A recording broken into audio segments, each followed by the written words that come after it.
Hi everyone. RS इन UPSC CSC में आपका स्वागत है। तो चलिए आज का क्लास स्टार्ट करते हैं।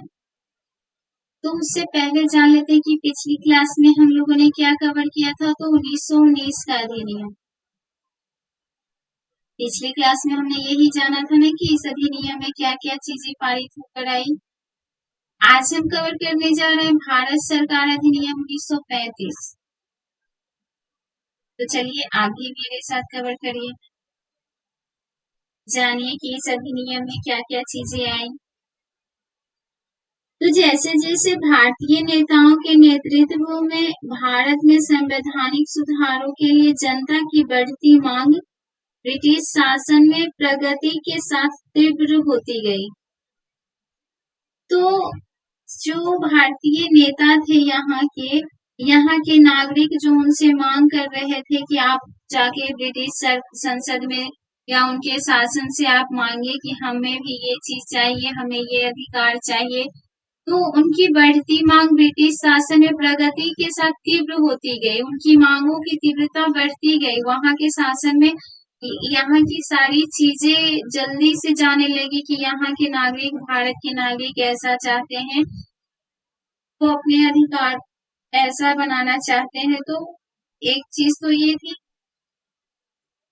और अंग्रेजों द्वारा स्थापित की गई विकसित प्रशासनिक व्यवस्था ने भारतीयों के अधिकतम प्रतिनिधित्व के तथ्य पर आधारित भारत में अधिक उत्तरदायी सरकार का मार्ग प्रशस्त किया। तो अंग्रेजों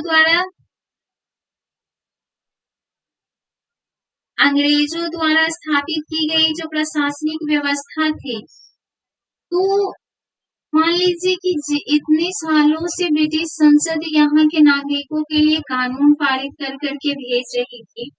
तो वहां के सरकार को तो इतना अनुभव हो ही गया होगा कि भारत के नागरिक कैसे हैं, उनको कैसे नियंत्रित किया जा सकता है, वो किन चीजों पे ज्यादा भड़क जाते हैं, या उनके साथ कोई भी अन्याय कर लो तो वो कुछ भी ना करें। तो आप लोग जानते ही हैं कि भारत के नागरिक दो चीजों पे ज्यादा भड़कते हैं, सबसे ज्यादा। बाकी उनपे कितना भी अत्याचार कर लो उनको कोई फर्क नहीं पड़ता। एक कौन सी चीज है? एक माँ और दूसरी बहन। तो इस देश को धरती माँ के रूप में ही तो प्रस्तुत किया गया है ना। तो धरती माँ एक देश के बारे में और अपने घर के बहन के बारे में, ये दो चीजें हैं जिनके प्रति हमारे भारतीय नागरिक जितना उसक जाते हैं, उनपे कितना भी अत्याचार करो वो नहीं उसकते। ठीक है, आम भाषा में उसकना ही बोलता है। तो ये दो चीजें हुई। और इस कानून में क्या है कि यह कानून ब्रिटिश संसद द्वारा भारत पर प्रभुत्व स्थापित करने और प्रशासनिक नियंत्रण अपने हाथ में लेने के बाद पारित किया गया सबसे लंबा कानून था। जब से ब्रिटिश संसद इंग्लैंड की महारानी ने प्रत्यक्ष रूप से भारत पे नियंत्रण करने का कब्जा कर लिया, कब से? 1858 से ही किया है ना।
ठीक है, तो जब से प्रत्यक्ष रूप से महारानी ने यहाँ पे कब्जा कर लिया कि अब हम शासन भारत पे चलाएंगे, तब से 1935 का सबसे लंबा अधिनियम पारित करके वहां के संसद ने भेजा भारत। ठीक है, तो इतनी सारी बातें तो लिख ली, समझ ली है।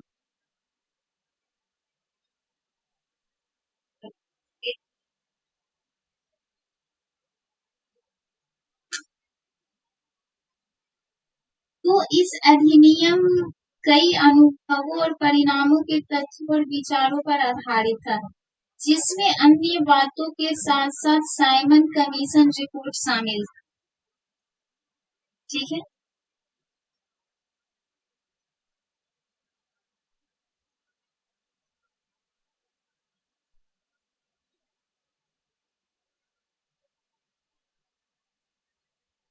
कई विचारों पर तो आधारित था ही, और जिसमें अन्य बातों के साथ साइमन कमीशन की रिपोर्ट, यहाँ से जो साइमन कमीशन आया था, यहाँ क्या क्या चीजें हुई वहां रिपोर्ट जाता था ना ब्रिटिश संसद के पास, तो यहाँ से जो रिपोर्ट भेजा साइमन कमीशन ने, उनके आधार पे भी ये 1935 का अधिनियम यहाँ आया।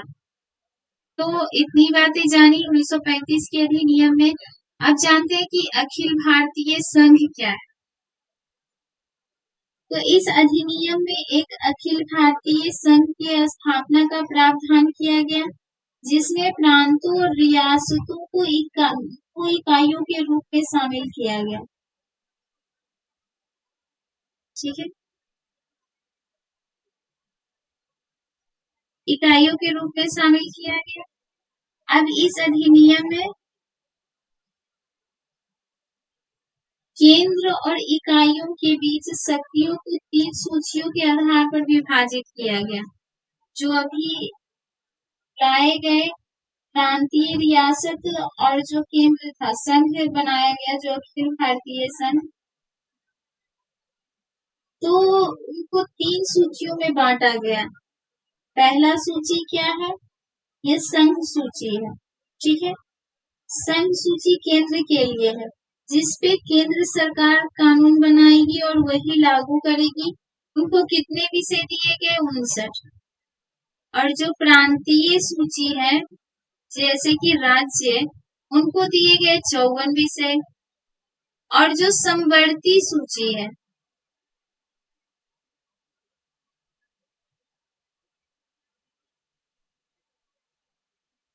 समवर्ती सूची दोनों के लिए है, जिनको 36 विषय दिए गए। ठीक है, तो अपशिष्ट शक्तियां किसको दी गई, वाइसराय को,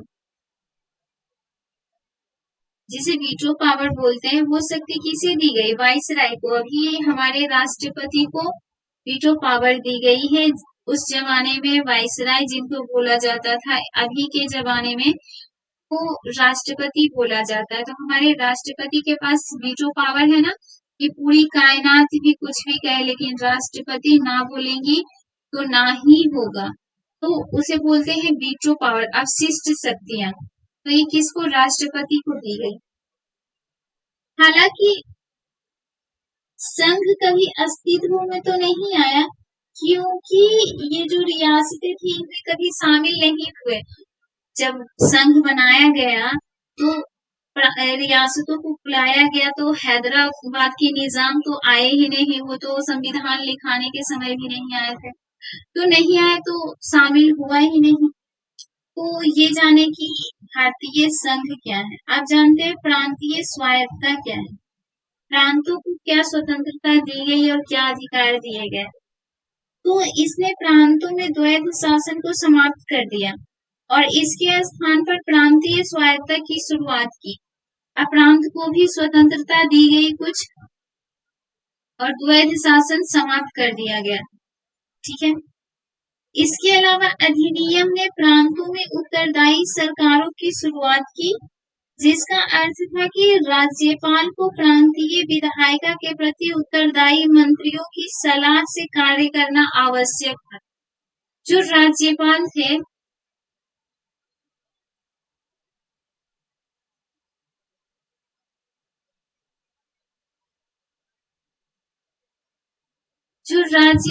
अब वो उत्तरदायी है प्रांतों के प्रति, को जवाब देना होगा कि प्रांत के लिए कौन से कानून लागू किए गए, उनमें क्या गड़बड़ियां हैं।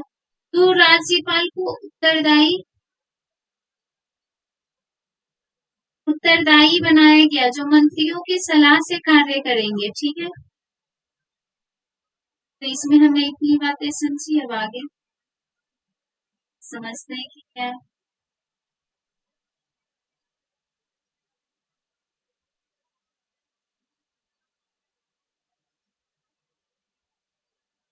आज जानते हैं द्विसदन क्या है।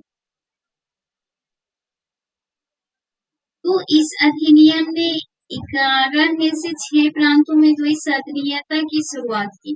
11 प्रांत थे जिनमें 6 को ही ये शुरुआत मिला कि यहाँ द्विसदनीय विधायिका या कुछ भी सदस्य होंगे, ये मिला, तो ये हुआ द्विसदनीय। आप जानते हैं केंद्र में द्वैध शासन क्या है। 1935 के अधिनियम द्वारा प्रांतीय स्तर पर द्वैध शासन को तो समाप्त कर दिया गया था।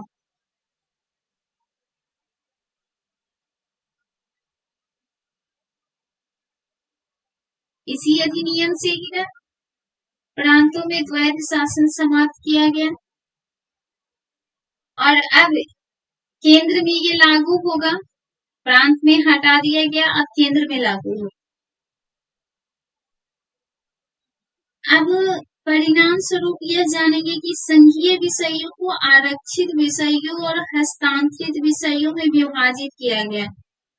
जो संघीय विषय थे उनको 2 विषय में विभाजित किया गया, एक तो आरक्षित और दूसरा हस्तांतरित।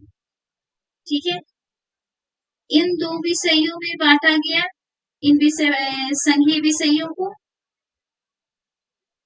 धार्मिक मामले, रक्षा, जनजातीय क्षेत्रों का प्रशासन और विदेशी मामले आरक्षित विषय में शामिल किए गए। धार्मिक मामले हो या रक्षा के मामले हो या जनजातीय क्षेत्रों का मामला हो या प्रशासन और विदेशी मामले थे, उनको किस में दिया गया? आरक्षित विषय में।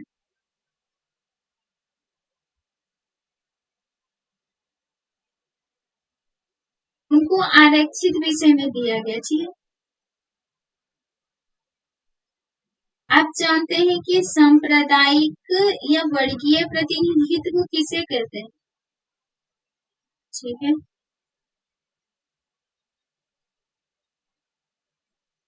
सांप्रदायिक या वर्गीय प्रतिनिधित्व कहते किसे हैं? तो इस अधिनियम में दलित वर्गों जैसे कि अनुसूचित जाति, महिलाओं और मजदूरों के लिए पृथक निर्वाचिका प्रदान करके सांप्रदायिक प्रतिनिधित्व के सिद्धांत को आगे बढ़ाया गया कि दलितों को भी, उनके महिलाएं जो है या मजदूर है, उनके लिए भी पृथक निर्वाचन का प्रावधान किया गया। और अन्य प्रावधान इस अधिनियम में 1858 के भारत सरकार अधिनियम द्वारा स्थापित भारतीय परिषद को समाप्त कर दिया गया। एक तो ये है कि जनजातीय के लिए अनुसूचित जनजाति, महिला और मजदूरों के लिए पृथक निर्वाचन का प्रावधान किया जाएगा। और जो लगाया गया था 1858 में भारत सरकार अधिनियम द्वारा जो कानून थे या कुछ भी इन जातियों के लिए थे, उनको समाप्त कर दिया गया 1935 के अधिनियम में। ठीक है, मताधिकार, मतदान का अधिकार, जो कुल जनसंख्या के 3% थे उनको बढ़ाकर 14% कर दिया गया। पहले सिर्फ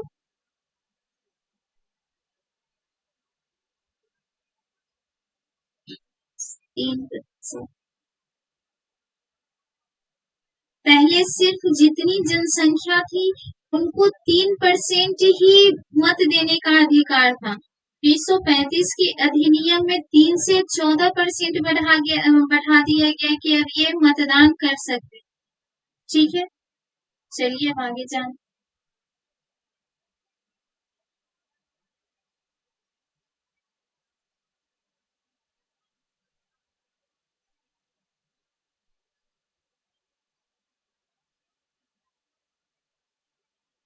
अभी तो हमने ये जाना कि मतदान जनसंख्या बढ़ाया गया। उन्होंने इसे गुलामी का चार्टर भी कहा, इसे गुलामी का चार्टर कहा। 1935 के अधिनियम को गुलामी का चार्टर भी कहा गया है। हमारे तो आप जानते हैं कि इतनी सारी चीजें तो हमने जानी कि 1935 के अधिनियम में क्या क्या चीजें इंग्लैंड से आई, पारित होकर भारत को गुलामी की तरफ और ढकेलने के लिए। तो हमारे देश द्वारा इससे क्या अपनाया गया, हमारे संविधान निर्माताओं ने इससे क्या लिया, क्या अच्छी बातें सीखी कि 1935 के अधिनियम में ये अच्छी बातें हैं जो हम अपने संविधान में लिखते हैं। इसकी वजह से हमारे नागरिकों को कोई परेशानी नहीं होगी, उनको ये अधिकार दिया जाएगा। हमारे संविधान निर्माताएं इतने बुद्धिजीव थे, आपको भी पता है। तो चलिए कि जानते हैं कि क्या लिया गया, क्या अपनाया गया इस अधिनियम से। तो अखिल भारतीय संघ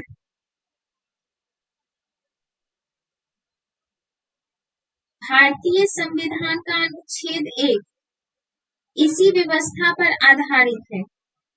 हमारे जो संविधान में अनुच्छेद है 1935 की व्यवस्था पर भी इसी की व्यवस्था पर आधारित है, ठीक है। तो एक तो चीज ये हुई।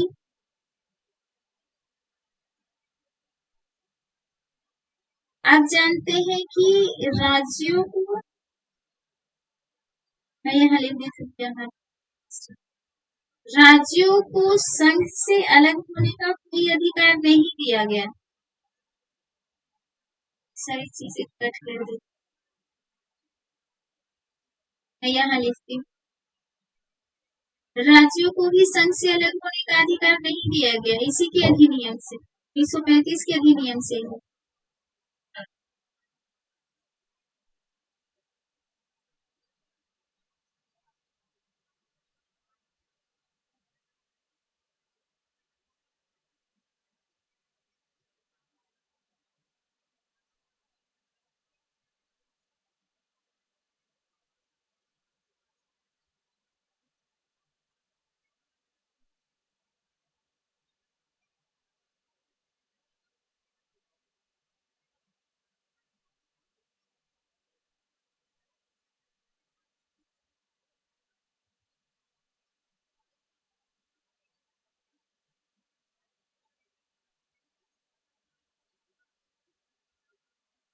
ठीक है,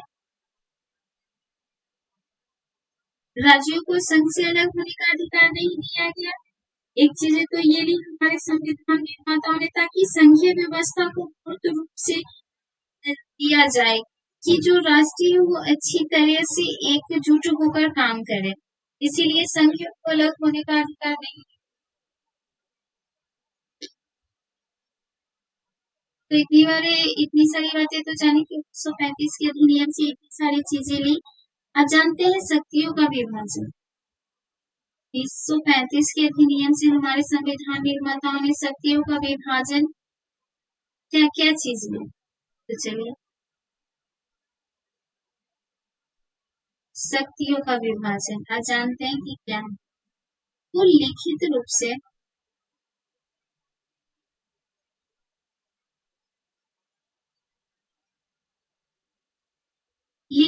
से केंद्र और राज्यों के बीच शक्तियों का विभाजन संघ सूची, राज्य सूची और संवर्ती सूची, 3 सूचियों में बांटा गया। ये शक्तियों का विभाजन है। संघ सूची केंद्र को अलग दिया गया, राज्य को अलग दिया गया और संवर्ती सूची दोनों को अलग दिया गया। अशिष्ट शक्तियां तो वायसराय को दी गई, हमारे यहाँ भी राष्ट्रपति को दी गई।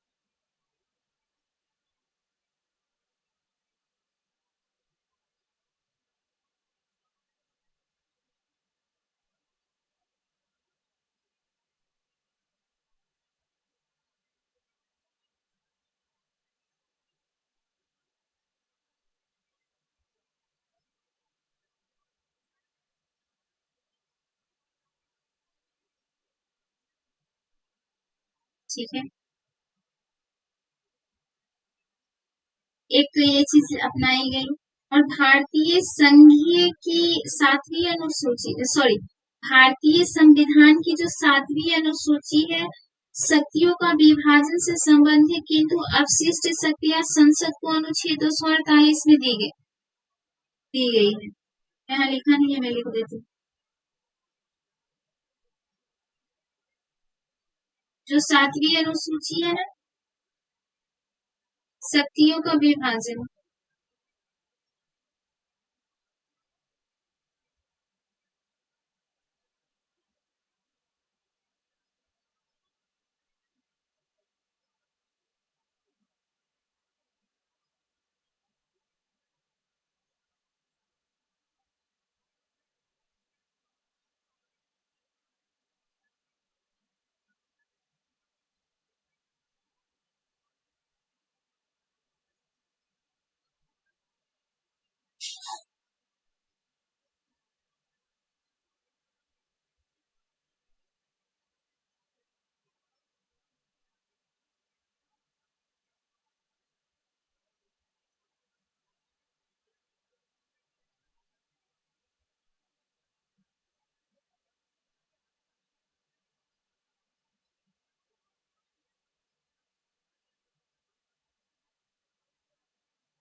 ठीक है। हमारे जो संविधान है, हम आगे पढ़ेंगे कि 12 अनुसूचियां हैं। तो ये जो 7वीं अनुसूची है ना, इसमें शक्तियों का विभाजन के बारे में दिया गया है हमारे संविधान में। और जो अवशिष्ट शक्ति है,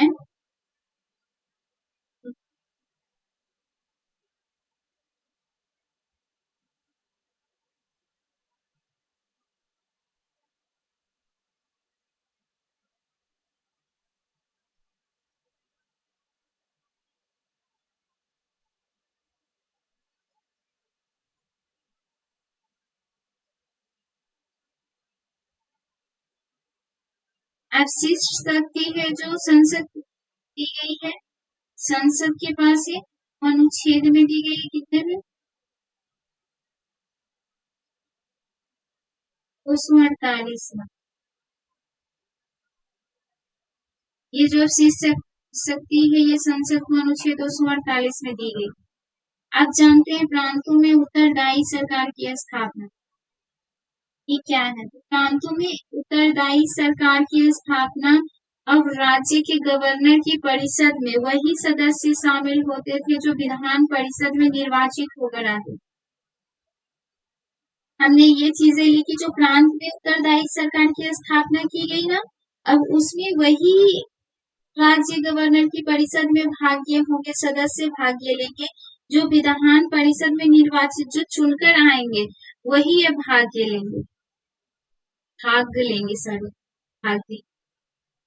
ठीक है, तो चलिए, आज हमने इतना जाना, इतना कवर किया कि 1935 के अधिनियम में क्या क्या चीजें आई। तो अगली क्लास में हम आगे कवर करेंगे। Thank you, bye.